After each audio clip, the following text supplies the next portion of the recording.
So I just want to generalize this before we do a couple more examples here.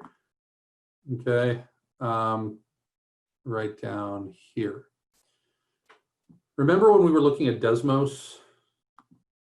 Well, no one ever said that this power series had to be centered at 0, right? This one was centered at 0, and then I could see that as I spread out from 0, that all of these values started to get, you know, more, or the graph started to get closer and closer to the graph of 1 over 1 minus x. But it's possible that I could have centered this maybe over somewhere else. I could have centered it at x equals 1 or x equals 2. Okay, so that's what we're looking at in this case right here. The more general form of a power series could have a horizontal shift to it. So I should probably just remind you what this means. If I were to have a graph of some function, okay, then let's say that this right here is the graph of x that started at 0. Let's just look at a parabola, for instance. Okay. Well, in algebra, we learned that if we were to apply a shift to this, if this is x squared, then we could apply a shift to this by shifting it to the right a units, which would now look like this graph, right? And that graph right there is nothing more than x minus a, quantity squared. So all this x minus a does is that it's now going to center my graph at a different location, right? So I could spread out in 2 directions from 0, or I could create a new polynomial series that's going to be centered somewhere else. That would give me a different series and a different function that would still approximate the original function. So in other words, this is just a power series centered at a, and this series is at least convergent when x is equal to a for sure. So it's definitely going to be convergent at this location, okay, at whatever the center is, at the center. But we're wondering, how far can I spread in both directions to where it's still convergent? So maybe I can only spread here to the right and here to the left. It's always going to be the same distance in both directions, but I put a hole here to demonstrate, hey, maybe it's possible that at one endpoint it's going to converge, but at the other endpoint it doesn't converge, it diverges. Okay. So the only difference here is that, keep in mind, this original series up here is still geometric, and I know that it's going to converge when this value right here, r, is less than 1. So in other words, it's going to converge when x minus a is between -1 and 1. So if we now look at this a little more kind of graphically on a number line, it basically dictates this new theorem.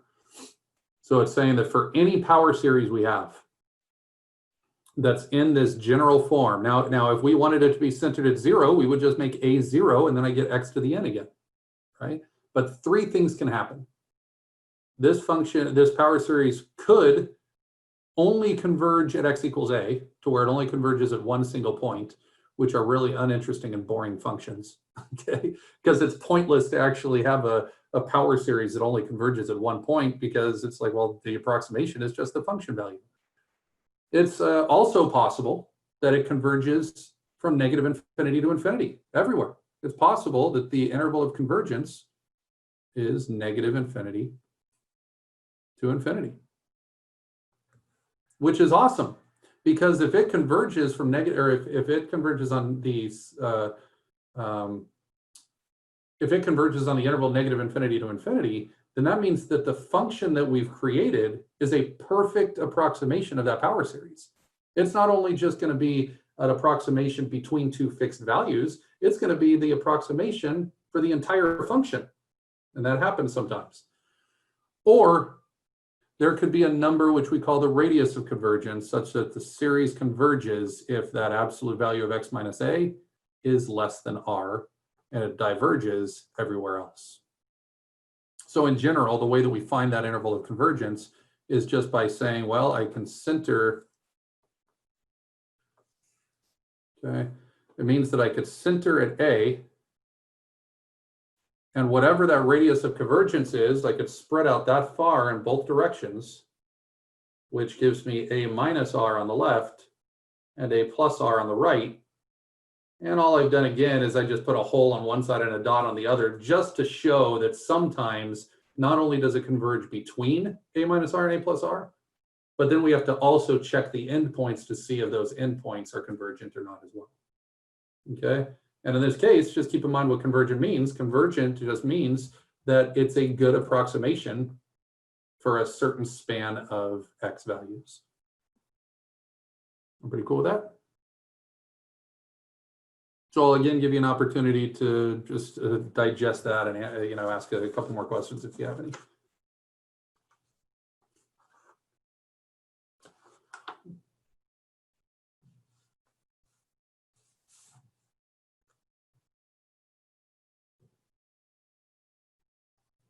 Okay. Anybody else? Any questions? All right, so let's go ahead and take a look at an example here. Okay. So this is where we're now going to start to deal with the ratio test. Okay.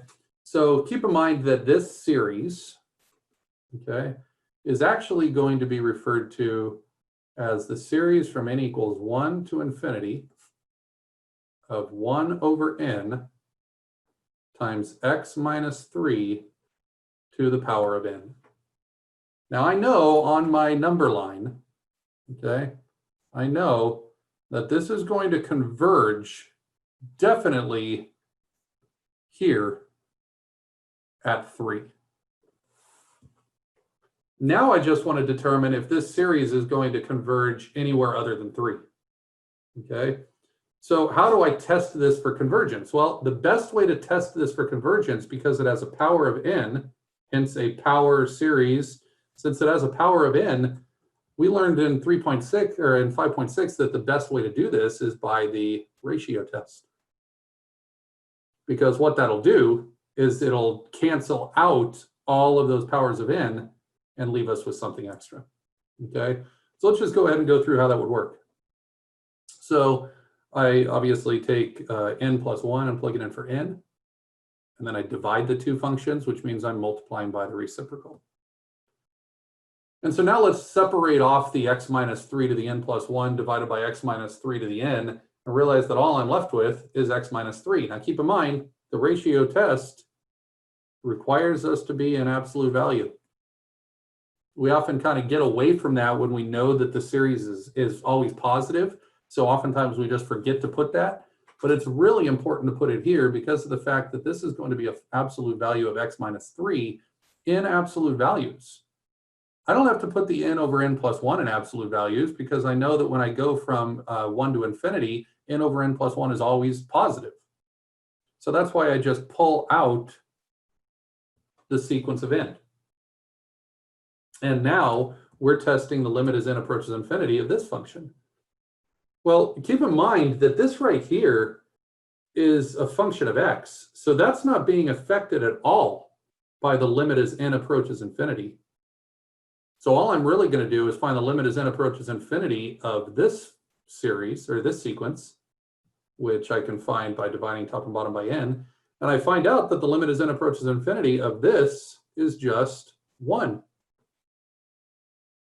So what I have now is the limit as n approaches infinity is 1 times the absolute value of x minus 3. Great. So what does this tell us? What does this tell us? What does the ratio test tell us when a series converges? What's the criteria for the ratio test again? So we apply the ratio test and we get some number normally, right? In this case, our number wasn't really a number, it was a function. okay? But what do we know, what does the ratio test tell us about when we end up getting a number?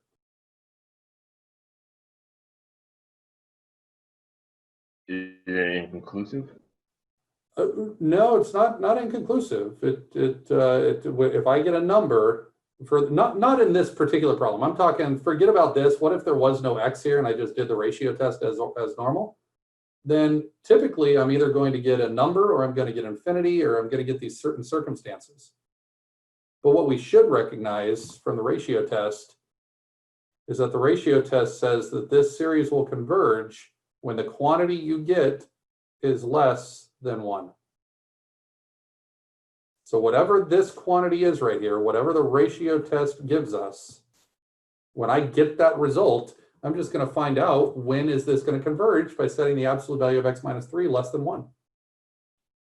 So when I set that equal, I add 3 to both sides, and I now know that it's going to converge from 2 to 4. Okay, so wait, that must mean that it's going to converge between x equals 2 and x equals 4. So it's going to converge on this entire interval right here. Keep in mind, by the way, that this is the x-axis. This is referring to a graph where I can assume that this function or this series is going to converge. Okay. Here's the problem, though. I don't know if it's going to converge at these endpoints or not. So it's very possible that it converges at those endpoints. So what I need to do is I need to test this. Okay. So I need to specifically test this for convergence when x is 2 and when x is 4 by going back up to my series and replacing x with 2 and x with 4. So let's start with 4. Let's plug in 4. And when I plug in 4, I get that when x is equal to 4, I get 4 minus 3 is 1. 1 to the power of n is 1. So all I'm left with is 1 over n. And you should realize that that's a harmonic p series, which is divergent, which means that I better not put a dot at 4. It's definitely a hole. Okay, but let's go ahead and take a look at what happens when n is equal to 2.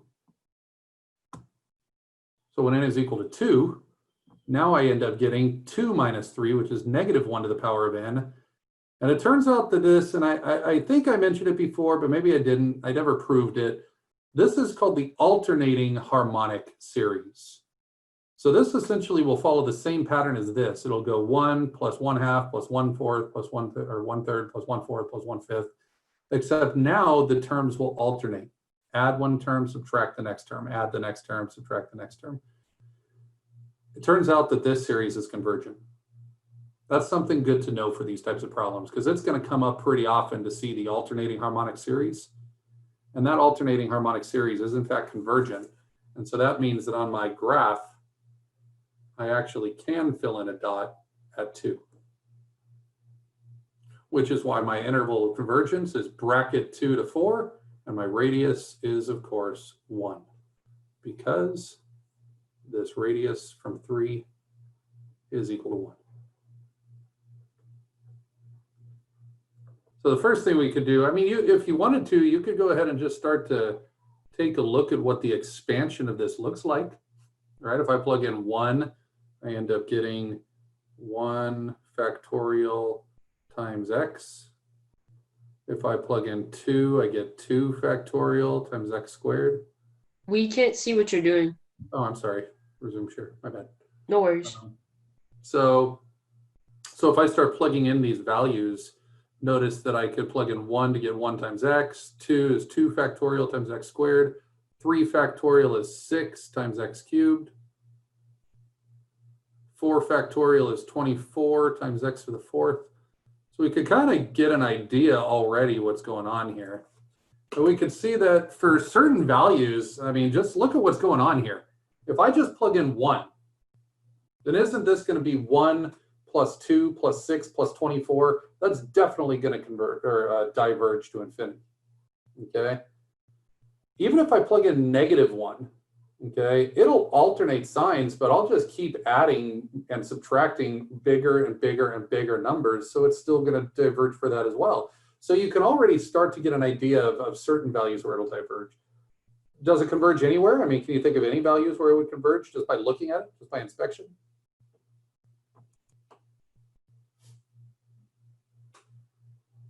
Maybe 0. Yeah, 0.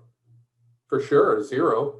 Because notice this is 0 plus 0 plus 0 plus 0, which is 0, and 0 converges, right? And the reason I know that it's definitely going to converge at 0 is because another way that I could write this is just the sum from n equals 1 to infinity of n factorial times x minus 0 to the n. So we just learned earlier that we know for sure that all power series will definitely converge when x is equal to a. In this case, a happens to be 0. So I know for sure that if I look at my interval of convergence, that it will definitely converge at 0. I just want to determine if it's going to converge elsewhere. And this is where I heard somebody say, use the ratio test. And you're right. So let's take the limit as n approaches infinity of the absolute value of a sub n plus 1 over a sub n. Which just means take the limit as n approaches infinity of the absolute value of, and now we plug in n plus 1. So we get n plus 1 factorial times x to the power of n plus 1 divided by n factorial times x to the power of n. All right, well, we can cancel. What can I do here? I mean, how can I simplify this? The n plus 1 factorial would just be n plus 1 times n factorial. Very good. So I know that this right here, this n plus 1 factorial on top, is technically going to cancel with the n factorial, just leaving me with an additional n plus 1 on top, right? And so really all that's left here is this n plus 1. And then you could also see that a bunch of the x's are going to cancel, right? X to the n plus 1 divided by x to the n is nothing more than just an x, but be careful. Make sure you're putting that in absolute value still. But I didn't need to put n plus 1 in absolute value because I already knew that n was always positive from 1 to infinity. So that's automatically positive. All right, so what's the limit as n approaches infinity of n plus 1?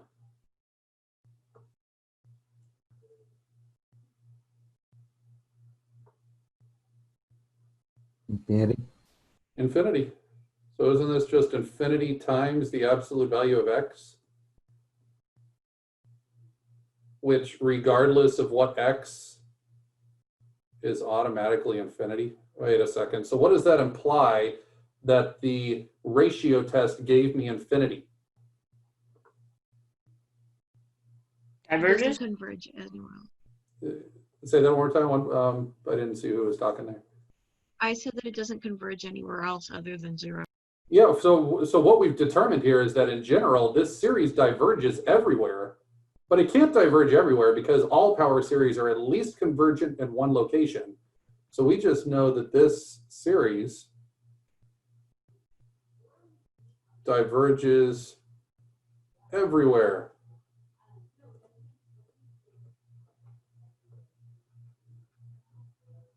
Except x equals 0. So let's go ahead and list out the interval of convergence. So the interval of convergence and the radius of convergence. Well, the interval of convergence, there is really no interval, so all I write is just the singleton value of 0 in braces. And the radius of convergence, obviously it doesn't span anywhere, so I know that r is equal to 0. And that is one situation that can occur. Okay.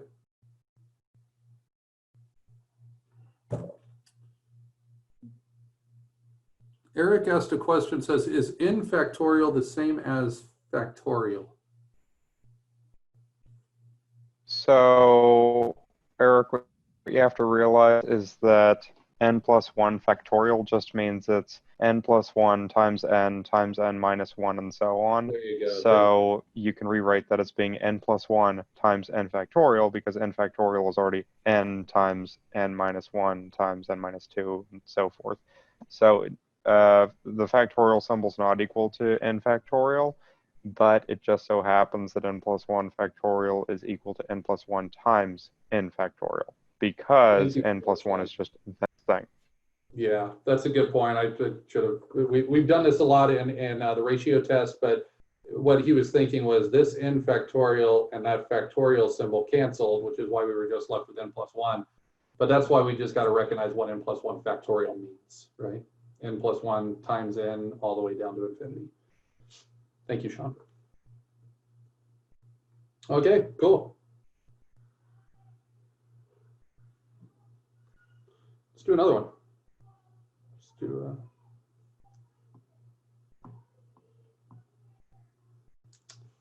Let's do one more of those, and then we'll get back to some of the problems we were doing earlier. Let's find the radius and interval of convergence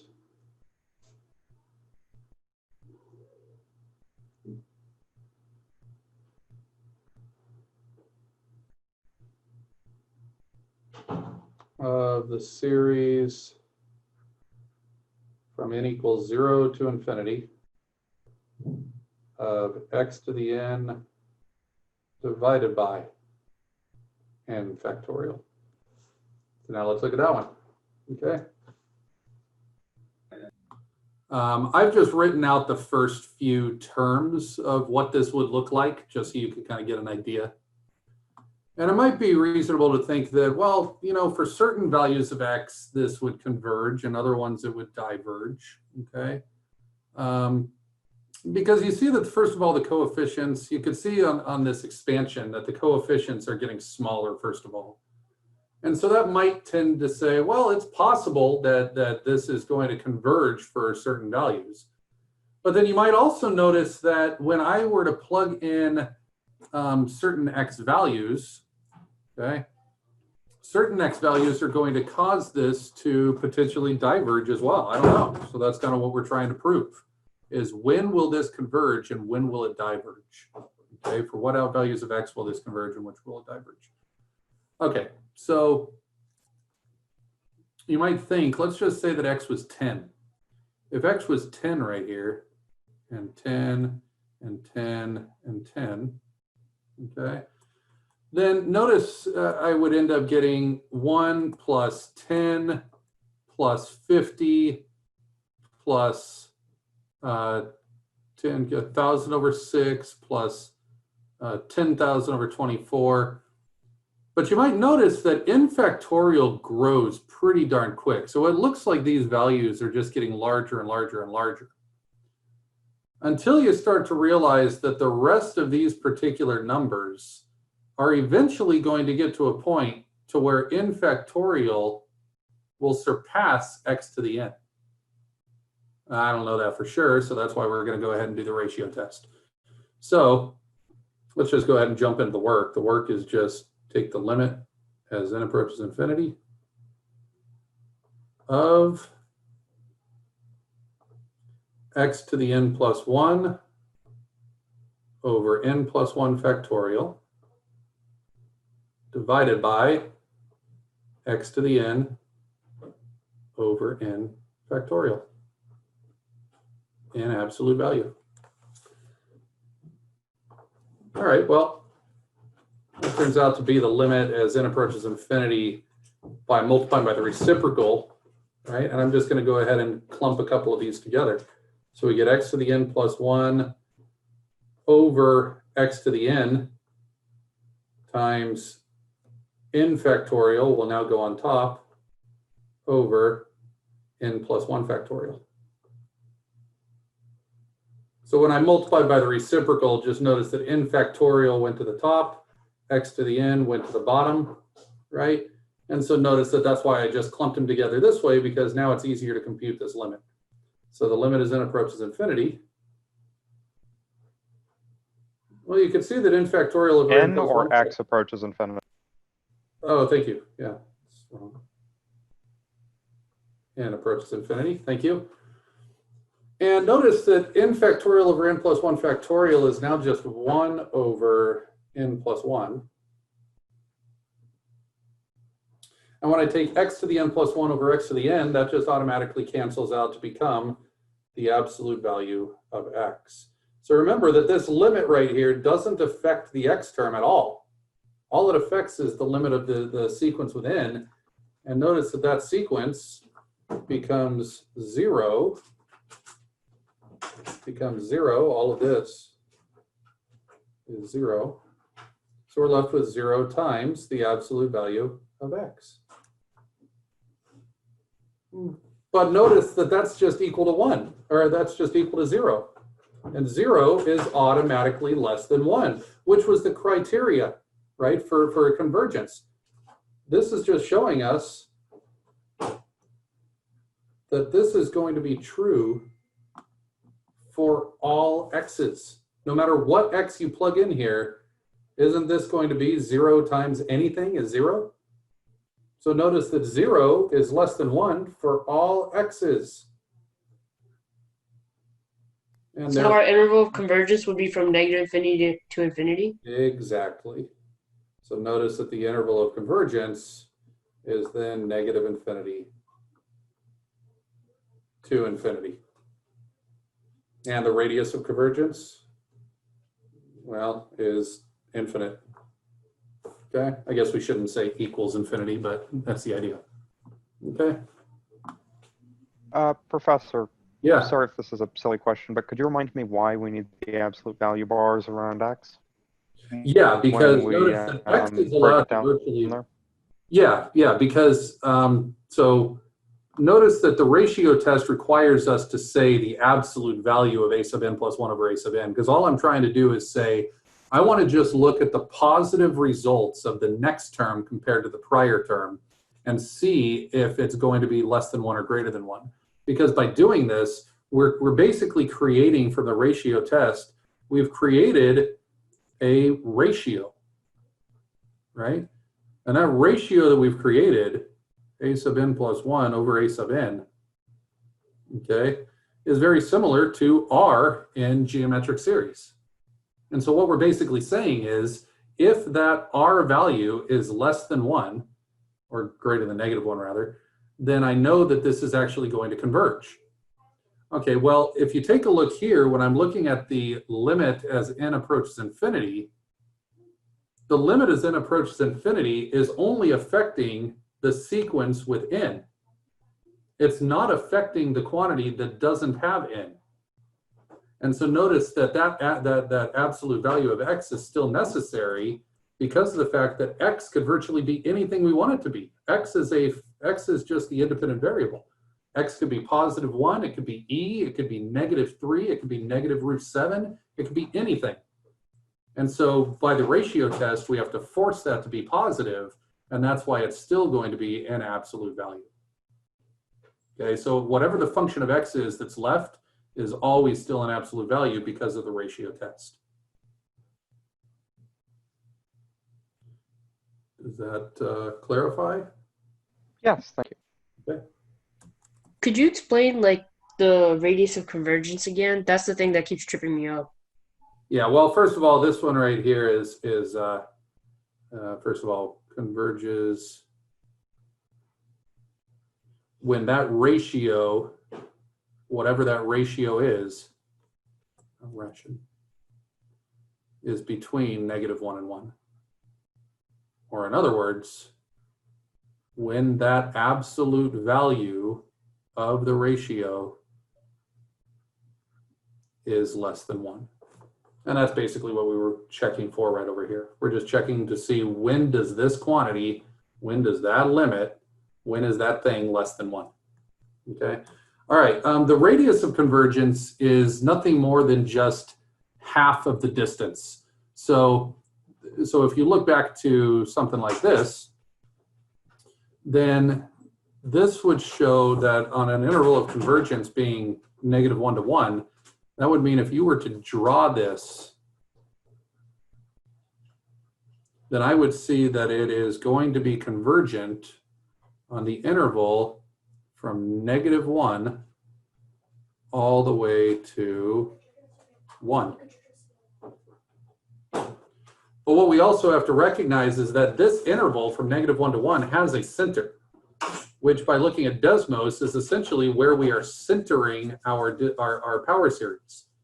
So if we center the power series, in this case at x equals 0, then this power series was only going to converge from -1 to 1. But notice that if it was from -1 to 1, the center was at 0.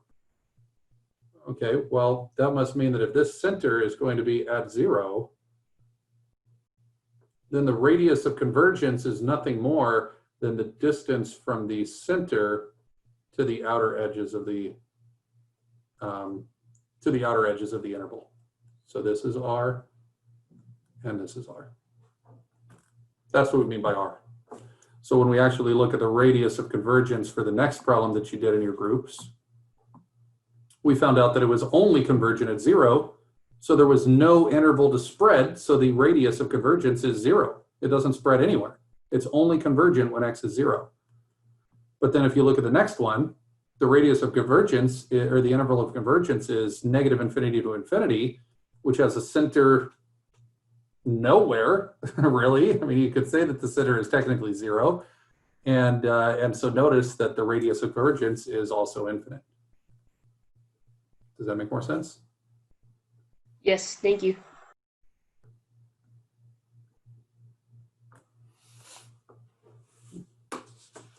All right, so that's the idea about determining intervals and radius of convergence. I just want to now do a couple of cool examples, with you guys. We determined earlier this problem up here. So remember that we said express this function as a power series then. Well, this was going back to the fact that the standard power series, now when I say standard, I mean having a coefficient of 1 here, okay, is just going to be 1 over 1 minus x. But we learned that if we could force the function to somehow look like 1 over 1 minus x, then we should be able to create a power series for that. And from there, we could then determine the interval and radius of convergence, okay? So I'm going to give you another one to try. And so this one will be to find a power series representation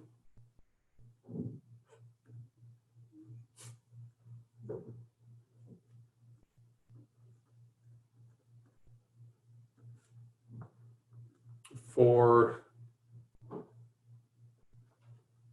f of x equals 1 over x plus 2. Okay? Keep in mind that this also requires you to not only find the power series representation, but also once you have that power series, you'll now have something that looks, once you create the power series for that function, you'll now have something that looks like this, where you have to figure out where it converges and diverges. Okay? So why don't you go ahead and give that one a try. Okay, so this one was kind of an interesting one. What did you, first of all, just to replace the, we're first of all trying to rewrite this function, right? We're trying to rewrite f of x as 1 over something, right? So ideas on what you did here? What did you do in order to make it look like 1 minus something?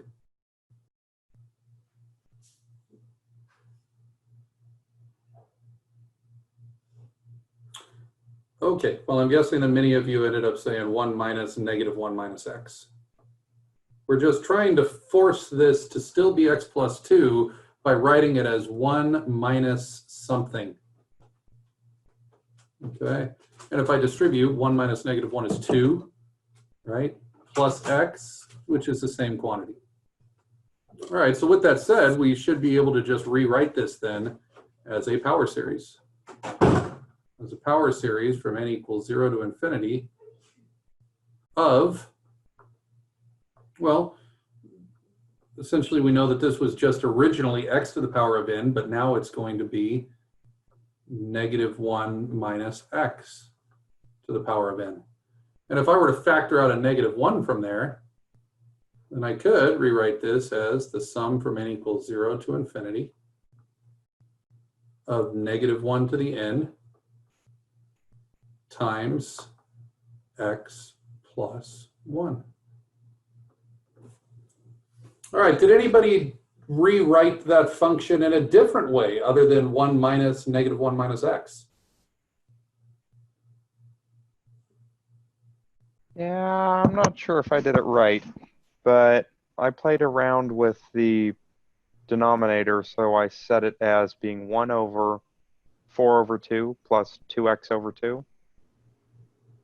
Shifted it around a little bit to end up getting, I'm actually not sure if this is okay, but I shifted around a little bit to get 1 over 2 plus 4x over 2, which then left me with 1 over 1 plus 2x, which then left me with a final answer of 1 over 1 minus negative 2x. Okay, So my power it series, was a little close, but you kind of messed up a little bit on the algebra, but I'm going to kind of go back and show you what maybe you could have done instead. What you could have started by doing, instead of just trying to force this 1 minus to show up, okay, you could have just automatically started by saying, let's make f of x into 1 over 2 minus negative x. Okay, so this is getting a little better, but at this point, the problem with this, you do see a 1, you do see 1 over, and you do see 1 over something minus something. The problem is this isn't a 1 like it's supposed to be. So why don't we rewrite this then by factoring out the 2?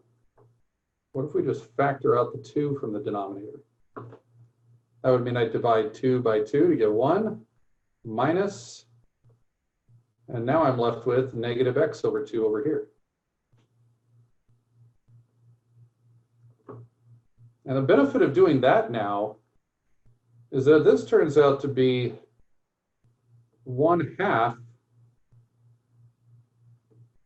times 1 over 1 minus negative x over 2.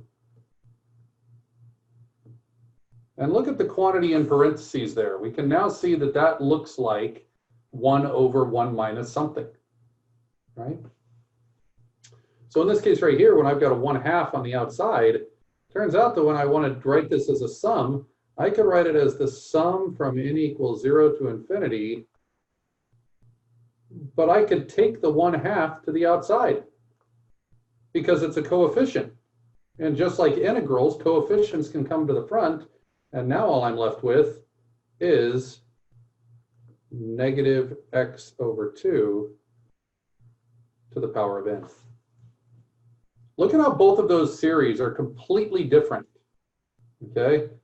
Turns out that this one right here, okay, and I can even rewrite this a little bit more here to really show you what the power series looks like, is that it looks like 1/2 times the sum from n equals 0 to infinity.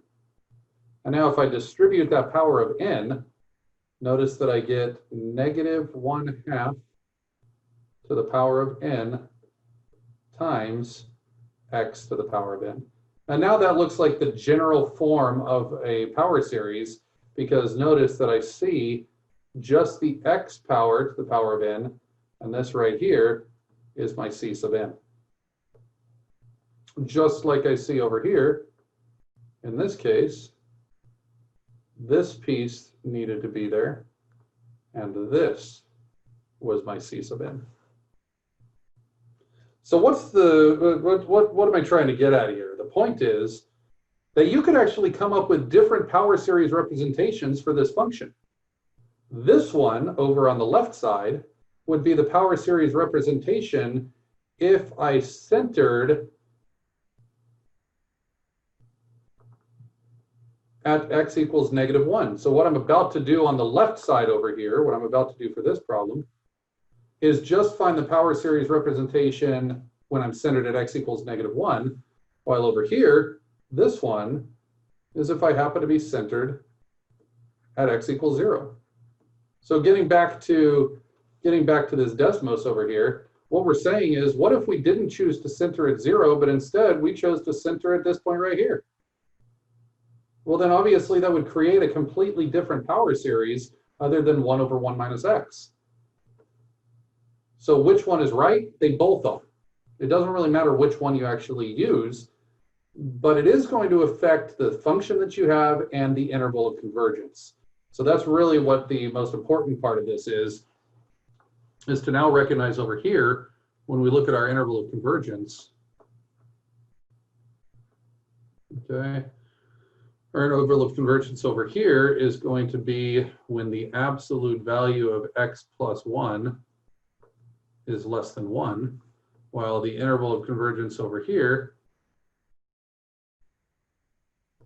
is going to be when the absolute value of x is less than 1. So it's just whatever that radius is, whatever the power is, or whatever the base is of that power of n, okay? And so this is actually wrong. I'm sorry, give me 1 second. This is wrong. Both of these are wrong. It's not just x plus 1, it's the whole quantity. So it's this whole quantity, which is representing basically our r value in the geometric series, and it's this whole quantity right here, which is representing the r in the geometric series. So essentially what we're doing now is setting -1 minus x, absolute value less than 1. And over here, we're setting the absolute value of -x over 2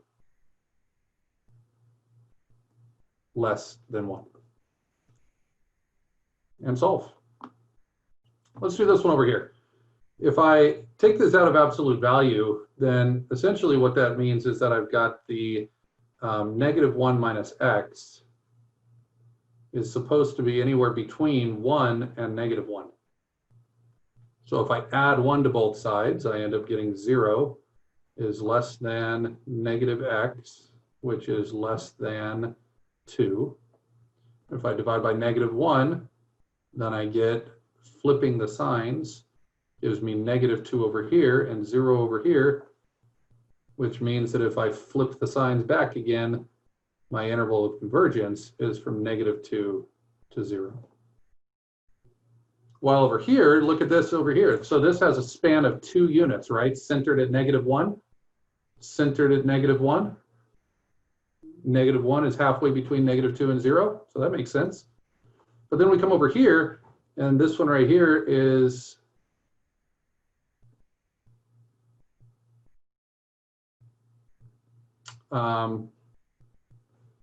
-x over 2 has to be less than 1, but greater than -1.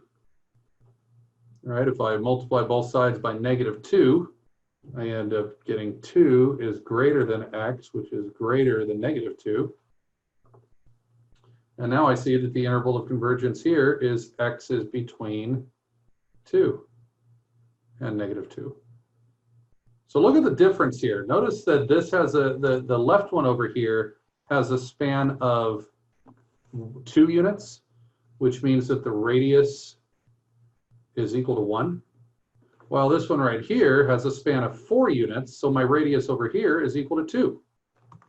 And that's simply because of the fact that we've created a brand new, a completely different power series centered at a completely different number, but there's still going to be power series representations depending on where it's located.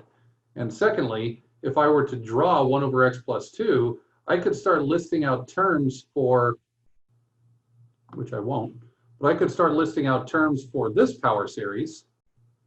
and every term would have an x plus 1 in it. While over here, I could list out terms, and every term would have an x in it, x to the power of 1, x to the power of 2, x to the power of 3, and so on. So this is just saying that this one on the right side is going to be convergent for a wider span than this power series over here would be. Okay? Either one of those is technically okay. Now, by the way, we haven't technically finished because we still have to check the endpoints for convergence. So we still have to check -2 and 0 for convergence. So let's just check those real quick. If I plug in -2,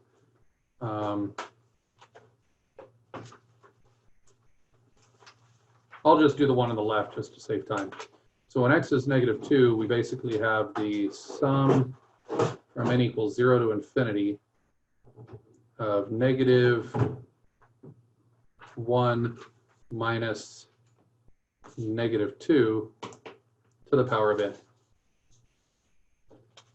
That's just a sum from n equals 0 to infinity of 1 to the power of n, which is obviously divergent because that's just 1 plus 1 plus 1 plus 1 plus 1.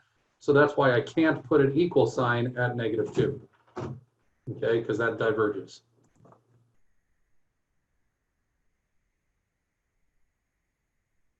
Okay, if I look at the if I look at 0, which could potentially work, then I get when x is equal to 0.